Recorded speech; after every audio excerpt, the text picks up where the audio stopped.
En las entrañas palpitantes de la Ciudad de México, en el corazón del lujoso barrio de Polanco, se erigía el restaurante Sol y Sombra. No era solo un lugar para cenar, sino un santuario para los dioses modernos del capital y del poder. Sus paredes de cristal revelaban exuberantes jardines verticales, mientras que la decoración minimalista y los tonos sobrios servían de escenario para la verdadera atracción, su clientela. Hombres de trajes impecables y mujeres adornadas con joyas que valían más, que casas susurraban sobre fusiones y adquisiciones, sus voces mezclándose con el discreto tintineo de los cubiertos de plata. El aire estaba denso de opulencia, un ecosistema cerrado donde el éxito era la única moneda aceptada y la vulnerabilidad era una debilidad que debía ocultarse. Un marcado contraste con el personal de servicio, que se movía con una eficiencia silenciosa, entrenado para ser visto, pero nunca verdaderamente notado. Hola a todos, ¿cómo están? Antes de sumergirnos en el tema de hoy, solo un aviso rápido. 7 de cada 10 personas que ven nuestros videos aún no están suscritas. Si no quieres correr el riesgo de perderte los próximos contenidos, es hora de suscribirte ahora. Y deja tu me gusta para demostrarnos que quieres más historias como esta. Listo. Aviso dado. En el centro de este universo, en una mesa estratégicamente ubicada, estaba Ricardo Vargas. A los 45 años era el arquetipo del éxito corporativo, el CEO de una multinacional tecnológica cuya influencia se extendía por continentes. Su traje italiano hecho a medida parecía una segunda piel, y el reloj de pulsera de edición limitada era menos un marcador de tiempo y más un trofeo de su dominio sobre él. Sus rasgos eran duros, cincelados por la implacabilidad de los negocios, y sus ojos, fríos y analíticos, escudriñaban el ambiente con un aburrimiento mal disimulado. No veía personas, veía activos y pasivos, oportunidades y amenazas. Ricardo emanaba un aura de superioridad que creaba una barrera invisible a su alrededor, una fortaleza construida con billetes de $100 y desdén. Detrás de esa fachada de poder inquebrantable, sin embargo, Ricardo era un hombre hueco. Cada logro, cada millón añadido a su fortuna, solo profundizaba el abismo de vacío en su alma. El recuerdo de su divorcio era una herida que nunca cicatrizaba, no por la pérdida del amor, sino por las palabras cortantes de su exesposa. No tienes alma, Ricardo.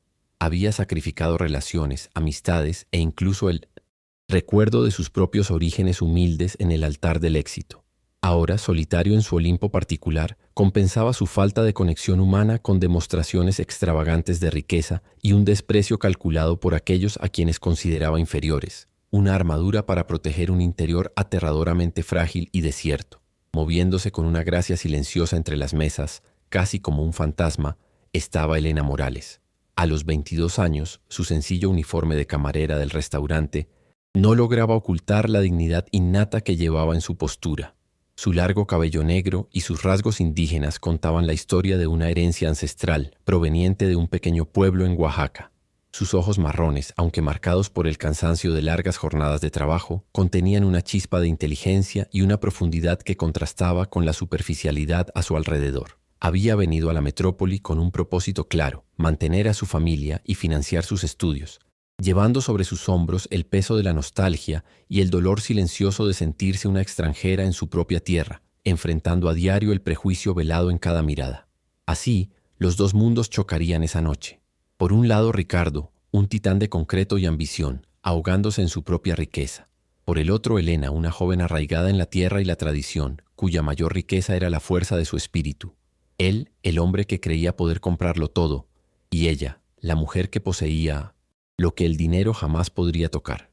El escenario estaba preparado en Sol y Sombra para un encuentro que no sería sobre un pedido para cenar, sino sobre la colisión de dos universos, uno a punto de desmoronarse y el otro a punto de revelar una fuerza insospechada que lo cambiaría todo para siempre. Si ya estás sintiendo la tensión de esta historia, comenta desde qué ciudad y estado nos estás viendo y no te olvides de suscribirte para no perderte el desenlace de este encuentro. Tenemos curiosidad por saber hasta dónde llega nuestra narrativa. La cena transcurría como un guión bien ensayado para la exhibición del poder de Ricardo Vargas. Gesticulaba con grandiosidad, narrando sus últimas victorias en el mercado de valores como un general describiendo una batalla ganada. Sus asociados, un coro de hombres que reflejaban su ambición pero no su estatus, reían en los momentos adecuados y asentían con admiración calculada. Para Ricardo ese momento era un combustible necesario. Se alimentaba de la deferencia ajena para llenar el silencio rotundo de su vida personal. Cada sorbo del vino caro, Cada palabra arrogante era un intento de reafirmarse a sí mismo que él era el amo de ese universo, un rey en su trono de cristal, completamente en control de su destino y de todos a su alrededor. Fue en ese instante que Elena se acercó a la mesa. Sus pasos eran ligeros, casi imperceptibles, fruto de un entrenamiento para servir sin interrumpir, para existir sin ocupar espacio. Se detuvo a una distancia respetuosa, con su pequeño bloc de notas en la mano, esperando un resquicio en el torrente de monólogos de Ricardo. Sus ojos, enfocados y profesionales, registraban los detalles de la mesa, la necesidad de más agua, el pan que debía ser repuesto.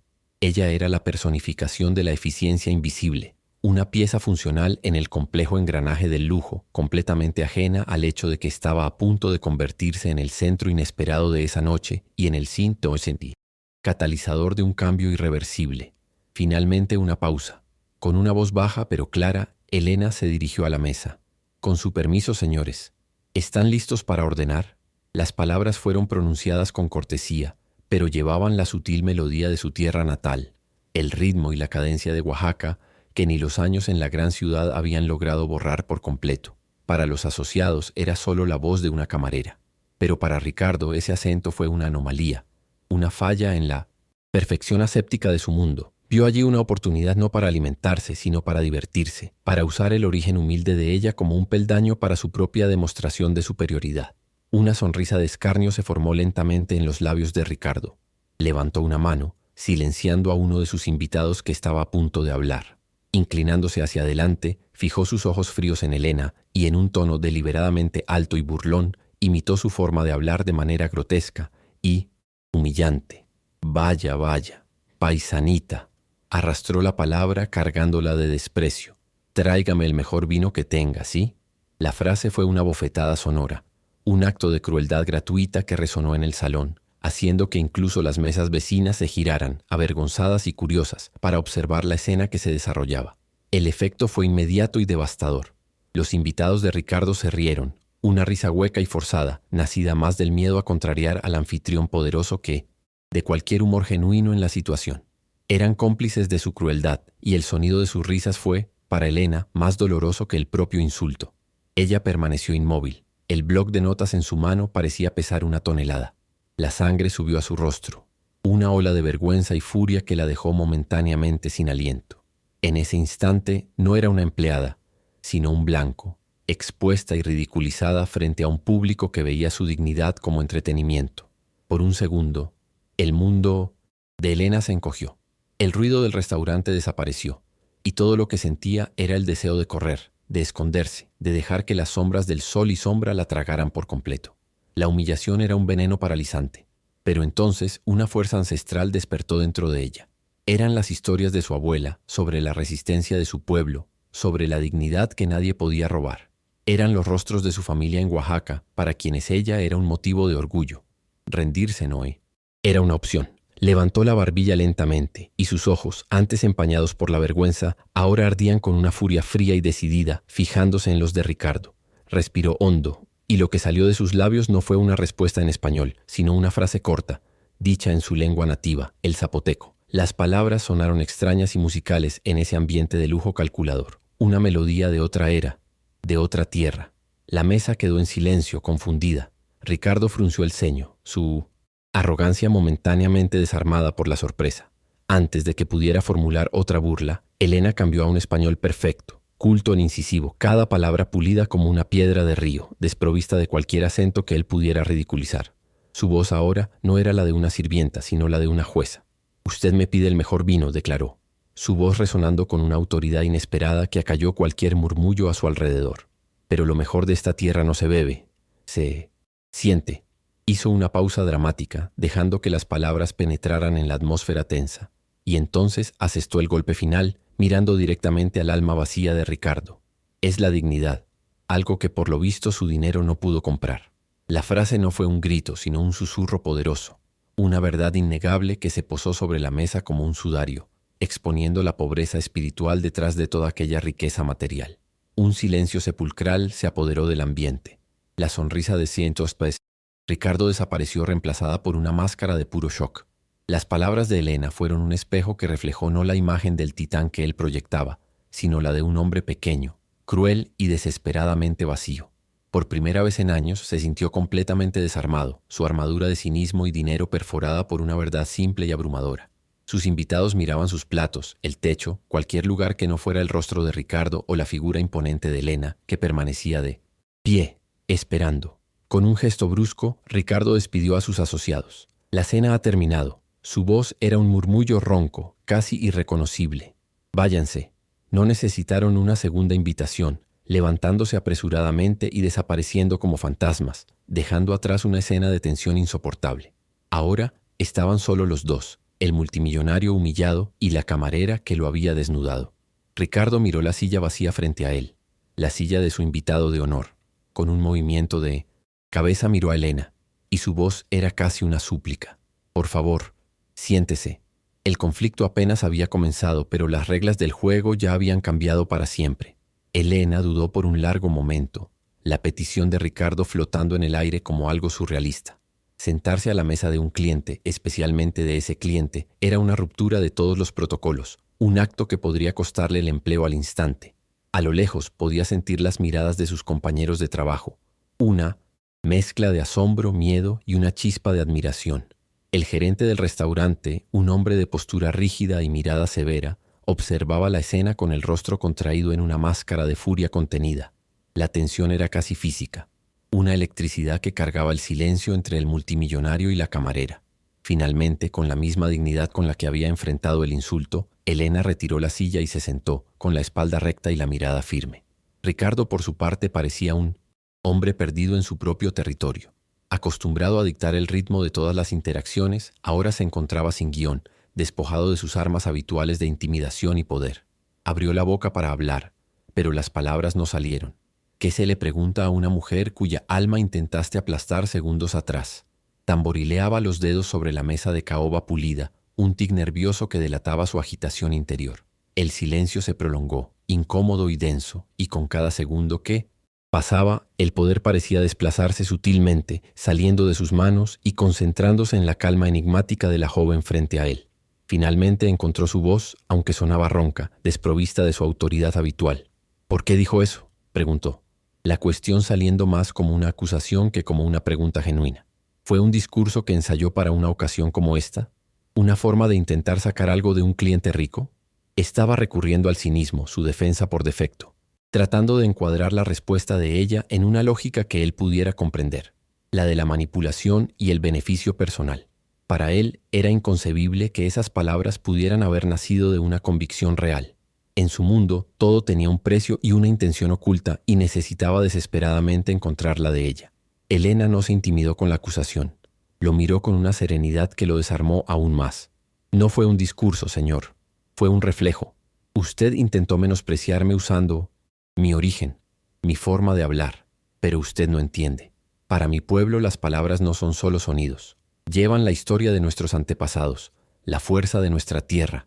Mi lengua, mi acento, no son una debilidad.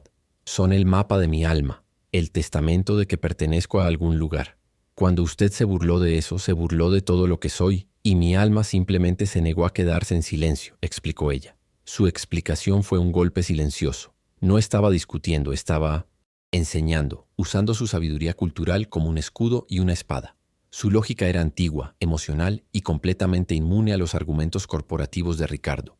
Transformó lo que él veía como un defecto, su acento, en una fuente de poder, una conexión con algo mucho más grande que el dinero o el estatus que definían su mundo. La confianza de ella en su propia identidad era tan sólida, tan inquebrantable, que comenzó a exponer los frágiles cimientos sobre los cuales Ricardo había construido su propia vida de negación de sus raíces. La conversación, sin embargo, no pasó desapercibida. Al otro lado del salón, el gerente, cuyo nombre era Figueroa, había decidido que ya era suficiente. Ver a una de sus empleadas sentada, conversando de igual a igual con uno de los clientes más importantes del restaurante, era una afrenta intolerable al orden y la jerarquía. Marchó hacia la mesa, su rostro una nube de tormenta, preparado para despedir a Elena allí mismo, frente a Ricardo, para demostrar que tal insubordinación no sería tolerada en su establecimiento. Sus pasos pesados sobre el suelo de mármol eran como el presagio de una ejecución. Señorita Morales, levántese inmediatamente. Su turno ha terminado. Recoja sus cosas y vaya a mi oficina. Está despedida, dijo Figueroa, su voz gélida y llena de autoridad, evitando deliberadamente mirar a Ricardo, como si la decisión fuera puramente administrativa. Esperaba que Elena se encogiera, que pidiera disculpas, que el orden natural de las cosas se restableciera. Los otros empleados contuvieron la respiración, esperando el clímax inevitable de esa noche extraordinaria. El destino de Elena parecía sellado, una consecuencia directa de su osadía al desafiar a un hombre poderoso y las reglas no escritas de la servidumbre. Pero lo que sucedió a continuación sorprendió a todos, principalmente al propio Ricardo. Antes de que Elena pudiera siquiera esbozar una reacción, él levantó la mano, no hacia ella, sino hacia el gerente. «Ella no va a ninguna parte», dijo Ricardo, su voz baja, pero cargada de una amenaza inconfundible. «Esta conversación aún no ha terminado, y si vuelve a interrumpir, o si se le toca un solo pelo, le garantizo que no solo retiraré todas mis inversiones de este grupo de restaurantes, sino que haré de mi misión personal asegurarme de que nunca más trabaje en esta ciudad. Ahora, déjenos en paz». Figueroa palideció. La amenaza no era vacía. Sabía perfectamente del poder que Ricardo Vargas ostentaba. Balbuceando una disculpa, se retiró apresuradamente, su rostro alternando entre la furia impotente y el miedo abyecto. Ese acto impulsivo de protección sorprendió al propio Ricardo. ¿Por qué la defendió? Él, que se enorgullecía de su frialdad y desapego. Algo en esa mujer lo había tocado de una forma que no podía entender, y ahora estaba irrevocablemente involucrado, su curiosidad y una extraña sensación de responsabilidad superando su orgullo herido. Volviéndose de nuevo hacia Elena, que lo observaba con una expresión indescifrable, Ricardo sintió que necesitaba recuperar el control de la situación, llevarla de vuelta a un terreno que él dominaba. Fue entonces cuando cometió el error que definiría el resto de sus vidas. Recurrió a su única herramienta, la solución a todos los problemas en su existencia: el dinero. «Mire, terminemos con este drama», dijo, adoptando un tono más conciliador pero aún paternalista. «¿Qué es lo que realmente quiere? ¿Una disculpa? Considérese hecha. ¿Quiere una compensación? Diga la cantidad. Pago sus estudios, compro una casa para su familia en Oaxaca. Todo el mundo tiene un precio, Elena. ¿Cuál es el suyo?» Este fue el obstáculo, el momento en que el puente que comenzaba a formarse entre ellos amenazó con colapsar. Ricardo, en su incapacidad para comprender la profundidad de la herida que había causado, intentó reducirla a una simple transacción comercial. La vio como un problema a resolver, un pasivo a saldar, y no como un ser humano cuya dignidad había atacado. Para él, ofrecer dinero era un acto de generosidad, la mayor que conocía.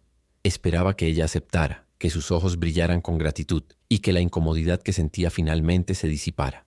Sin embargo, la reacción de Elena no fue de alegría o alivio, sino de una tristeza profunda y visible. Sus hombros cayeron ligeramente y por primera vez un brillo de decepción apareció en sus ojos. Sacudió la cabeza lentamente, una sonrisa melancólica tocando sus labios. «Todavía no lo entiende, ¿verdad?», susurró, su voz suave pero cargada de peso. «Usted cree que el dinero lo arregla todo, que puede borrar un insulto, comprar el perdón, restaurar el honor, pero no puede. Hay cosas en esta vida que no tienen precio, señor Vargas, y la dignidad es la primera de ellas». Su negativa fue firme, pero desprovista de ira. Era la negativa de una maestra paciente ante un alumno terco. «No quiero su dinero», continuó, «porque si lo aceptara, estaría de acuerdo con usted. Estaría de acuerdo en que mi dignidad está en venta, que el orgullo de mis raíces puede ser comprado y vendido como una acción en la bolsa. Y eso nunca lo haré. Lo que usted me quitó esta noche con esa palabra, paisanita, no puede ser devuelto con un cheque. Solo puede ser comprendido». La claridad de su postura dejó a Ricardo sin palabras, su oferta millonaria reducida a un gesto vacío y ofensivo. Parecía que la conversación había llegado a un punto muerto. Ricardo, con su arsenal de poder monetario, agotado, y Elena, firme en su fortaleza de principios. La tensión regresó, pero esta vez era diferente, más introspectiva. Parecía que él fracasaría en comprender que la muralla de su arrogancia era después de todo impenetrable. Viendo su mirada perdida, Elena se dio cuenta de que la lógica no lo alcanzaría. Necesitaría otro lenguaje, uno más antiguo y universal. Necesitaría contarle una historia. «Mi abuelo», comenzó, su voz cambiando, asumiendo un tono de narradora. «Era tejedor. No usaba él máquinas, solo un telar de madera que perteneció a su padre y al padre de su padre. Me enseñó que cada hilo en un tapete tiene una historia. El hilo rojo es la sangre de nuestros antepasados. El azul es el cielo que nos protege. El amarillo es el maíz que nos alimenta». Decía que un hombre sin conexión con su pasado, sin las historias de su pueblo, Es como un tejido sin patrón. Puede que sea útil, puede cubrir, pero no tiene belleza, no tiene identidad. Es solo una tela vacía. Hizo una pausa dejando que la metáfora se asentara. Luego miró directamente a Ricardo y su voz se volvió más personal. Cuando usted se burló de mi acento fue como si intentara arrancar un hilo de mi tejido, un hilo que me conecta con mi abuelo, con mi pueblo, con todo lo que me ha hecho ser quien soy. Usted, señor Vargas, parece haber cortado todos sus hilos hace mucho tiempo. Ha construido un imperio, pero me pregunto, ¿cuál es el patrón de su tejido? ¿Qué historias cuenta, aparte de las de números en una cuenta bancaria? La pregunta fue suave, pero golpeó a Ricardo con la fuerza de un puñetazo. La imagen del tejedor, la metáfora del tejido, la mención de un abuelo, todo conspiró para abrir una cerradura oxidada desde hacía mucho tiempo en el corazón de Ricardo. De repente, ya no estaba en sol y sombra. Estaba en una pequeña casa de adobe, con el olor a tierra mojada y café fresco en el aire. Veía las manos arrugadas de su propio abuelo, un agricultor de Hidalgo, y oía su acento marcado, el mismo tipo de acento que él había pasado toda la vida tratando de borrar de su propia voz, de su propia historia, como si fuera una mancha de vergüenza. El recuerdo fue tan vívido y doloroso que Ricardo se echó hacia atrás en la silla, como si hubiera sido golpeado físicamente. Una emoción que no había sentido en décadas, una mezcla de anhelo, vergüenza y una pérdida profunda, subió por su garganta. Sus ojos, antes fríos e impenetrables, ahora brillaban con una humedad inusual. La armadura finalmente se había agrietado. La historia de Elena no fue solo una historia. Fue una llave que abrió la celda donde había encerrado su propio pasado, su verdadero yo. El silencio que siguió fue diferente a todos los anteriores. No era tenso ni incómodo. Era un silencio pesado cargado de revelación y de una vulnerabilidad cruda. Ricardo miraba a Elena, pero ya no la veía como una camarera, una adversaria o un problema. La veía como una mensajera, alguien que había viajado desde un mundo olvidado para entregarle una verdad que había pasado toda la vida evitando. La arrogancia se disipó, reemplazada por una confusión asustada y la primera chispa de una humildad dolorosa. Elena permaneció en silencio, comprendiendo que ese era un momento sagrado de introspección para él. Había dicho todo lo que necesitaba decir. Había defendido su honor, rechazado su piedad y, finalmente, le había ofrecido un espejo, no para avergonzarlo, sino para invitarlo a verse de verdad. La tensión en el restaurante no había desaparecido, pero su epicentro se había trasladado del conflicto entre ellos al conflicto dentro del alma de Ricardo Vargas. La acción de Elena estaba completa. Ahora quedaba por ver cómo reaccionaría el hombre derrumbado frente a ella. Estoy escribiendo el bloque 4, acto 4, el clímax y la reacción. El eco de la historia de Elena sobre el telar de su abuelo quedó flotando en el aire, y para Ricardo el mundo entero se contrajo en esa única imagen. El sonido del restaurante, el tintineo de las copas, las conversaciones lejanas, todo se desvaneció en un zumbido indistinto. En su mente, las paredes de cristal de sol y sombra se disolvieron, dando paso a las paredes de adobe de una casa que no había visitado ni en sus recuerdos durante más de 30 años. Podía oler la leña quemándose, ver las manos callosas de su abuelo sosteniendo una taza de café, oír el acento marcado que él, Ricardo, había pasado toda la vida intentando purgar de sí mismo. Ese pasado que había enterrado bajo capas de trajes caros y una pronunciación impecable resurgió con la fuerza de un maremoto, ahogándolo en una verdad innegable. Al cortar sus hilos no se había liberado, se había vaciado. La transformación fue visible, un cambio sísmico en su propia fisiología. La postura rígida y arrogante que usaba como una armadura se desmoronó. Sus hombros cayeron y se encogió en la silla cara, pareciendo de repente pequeño. Un hombre aplastado por el peso de su propia revelación. La máscara de control y superioridad, tan meticulosamente mantenida durante décadas, se agrietó y se hizo añicos, revelando lo que había debajo. No un titán de la industria, sino un niño perdido que había renegado de sus orígenes a cambio de una riqueza que ahora le parecía polvo y cenizas. El silencio que lo envolvía ya no era de poder, sino de una profunda y estremecedora vulnerabilidad. Sus ojos fueron los que más contaron la historia. El brillo frío y calculador que intimidaba a subordinados y rivales se apagó por completo. En su lugar surgió una humedad, un brillo de lágrimas no derramadas que reflejaba un dolor y un arrepentimiento tan profundos que parecían venir de otra vida. Miró a Elena, pero su mirada ya no era la de un jefe a una empleada. Era la mirada de un náufrago a la mujer que le había arrojado un salvavidas. Veía en ella no solo la fuerza que a él le faltaba, sino la personificación de todo lo que había sacrificado. Autenticidad, conexión, dignidad, alma, vergüenza y admiración libraron una batalla silenciosa en su rostro. La escena estaba tan cargada de una emoción cruda que paralizó a los pocos empleados que todavía la presenciaban a distancia. El gerente Figueroa observaba desde su puesto boquiabierto. Esperaba ver a la camarera ser humillada y despedida. En cambio, estaba presenciando el desmantelamiento silencioso y metódico de uno de los hombres más poderosos de la ciudad, no por otro hombre de poder, sino por una joven de Oaxaca, con nada más que sus palabras y su verdad. No podían oír la conversación, pero el lenguaje corporal era universal. Era una rendición. Un silencio de asombro se instaló entre el personal. La comprensión tácita de que estaban presenciando un momento de rara y brutal honestidad. En la mente de Ricardo se instauró un tribunal, y él era al mismo tiempo el fiscal, el acusado y el juez. Cada palabra cruel que le había dicho a Elena, paisanita, la imitación de su acento, la oferta de dinero, todo era ahora una prueba abrumadora de su propia bancarrota moral. Se sintió sucio, un matón que usaba su poder para aplastar lo que no podía entender. La dignidad de ella, tan serena y radiante, solo servía para iluminar la oscuridad y la pequeñez de sus propias acciones. La terrible verdad lo golpeó con toda su fuerza. En el balance de esa noche, ella, la camarera, era la persona verdaderamente rica en la sala, y él, el multimillonario, era el más miserable de los mendigos. Intentó articular una disculpa, la necesidad de decir algo, cualquier cosa, para llenar el abismo que se había abierto. Pero se le cerró la garganta. Las palabras, sus herramientas de trabajo, con las que había construido un imperio, lo abandonaron. ¿Cómo podría un simple "lo siento" empezar a reparar el daño que había causado? Sería un insulto aún mayor, un intento patético de minimizar la profundidad de su ofensa.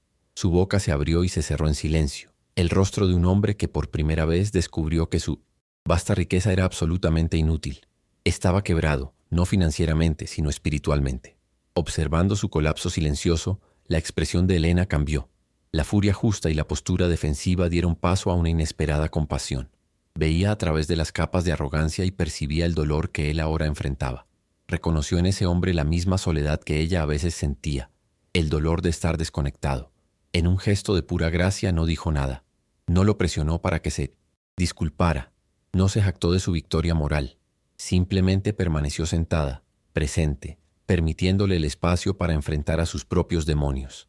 Su silencio fue un acto de generosidad mayor que cualquier fortuna que él pudiera ofrecer. Con un esfuerzo que pareció monumental, Ricardo empujó la silla hacia atrás. Se levantó lentamente, sus movimientos inciertos, como los de un hombre mucho mayor. Rodeó la mesa, no con la confianza de un depredador, sino con la vacilación de un peregrino. Se detuvo a su lado, no mirándola desde arriba, sino casi a su nivel, su altura física negada por su postura encorvada de humildad. El aire crepitaba con lo no dicho. Era un hombre deshecho, despojado de todas sus certezas, de pie ante la mujer que había sostenido un espejo ante su alma. Finalmente las palabras llegaron, pero eran solo un fragmento, un susurro ronco que apenas cortaba el silencio. Tragó saliva, la vergüenza visible en su rostro. Yo no sabía. No era una excusa, sino una confesión. Una confesión de ignorancia, de arrogancia, de toda una vida de ceguera deliberada. La miró y le preguntó su nombre completo, como si lo escuchara por primera vez. Elena Morales, respondió ella suavemente. Él repitió, Elena Morales, saboreando las sílabas, como si el nombre mismo contuviera la lección que necesitaba aprender desesperadamente. En ese momento, una claridad surgió en medio de su confusión. Una disculpa allí, en ese restaurante que era el símbolo de su mundo, artificial, no sería suficiente, no sería real. Para entender verdaderamente la fuente de la fuerza de Elena, para comenzar a reparar lo que estaba roto dentro de sí mismo, necesitaba salir de su castillo. Necesitaba viajar hasta la fuente de su dignidad. La miró una última vez y en sus ojos había una nueva determinación. Esto no ha terminado, dijo, más para sí mismo que para ella.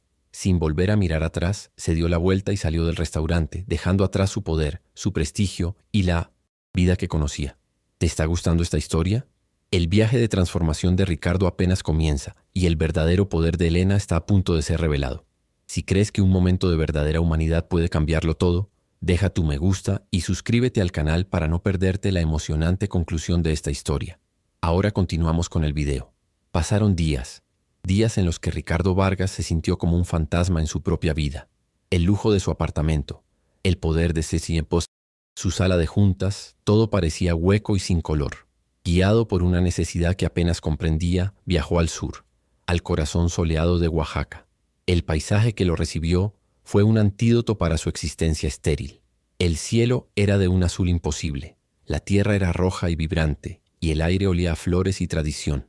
Encontró el pueblo de Elena, un lugar donde el tiempo corría a un ritmo diferente, y allí la vio, no a la camarera invisible, sino a una líder comunitaria, enseñando a los niños a pelimesiembezis, leer y escribir en zapoteco bajo la sombra de un árbol frondoso.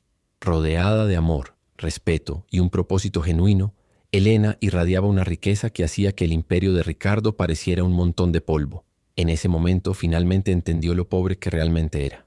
No se acercó como un CEO, sino como un peregrino. Esperó a que terminara su clase y la abordó con una humildad que nunca había conocido. Bajo las ramas de un árbol ancestral que había sido testigo de generaciones, Ricardo finalmente ofreció su disculpa. No había abogados ni asesores, solo la verdad cruda de un hombre quebrado. Tenías razón, comenzó con la voz entrecortada. Pasé la vida construyendo muros y olvidé cómo es tener raíces. Me mostraste que me falta algo que el dinero no puede comprar. Por favor, enséñame a encontrarlo. Confesó su vacío, su soledad, el exilio autoimpuesto de su propio pasado. Elena lo escuchó, y en sus ojos no había triunfo, solo una sabiduría ancestral, y compartió con él las historias de su pueblo sobre la pertenencia, la comunidad y la fuerza que proviene de saber quién eres y de dónde vienes. La verdadera resolución no provino de un cheque, sino de una creación conjunta. Ricardo no ofreció caridad, ofreció una asociación.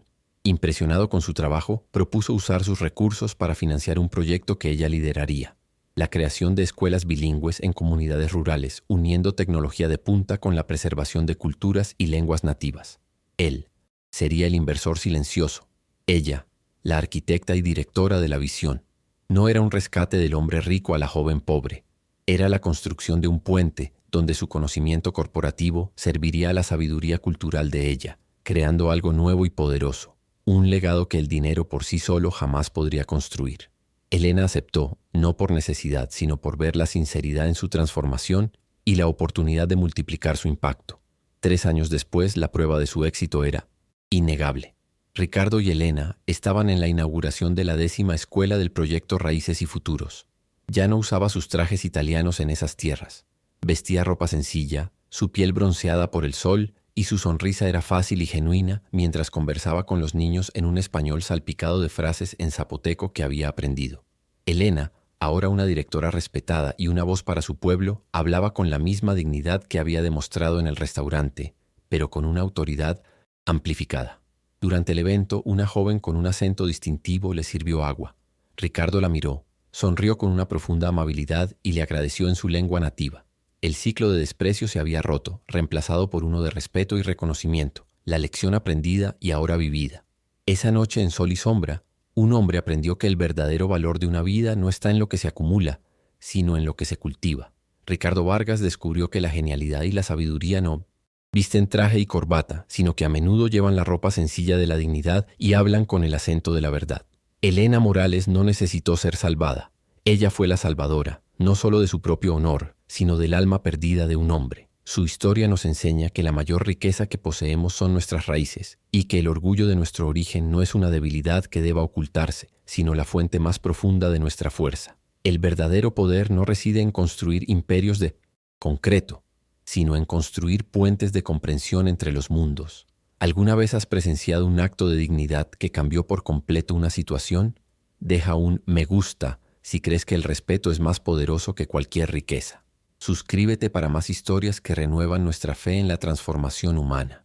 Comenta: nuestras raíces son nuestra fuerza, si también crees que nuestro pasado es la clave de nuestro futuro.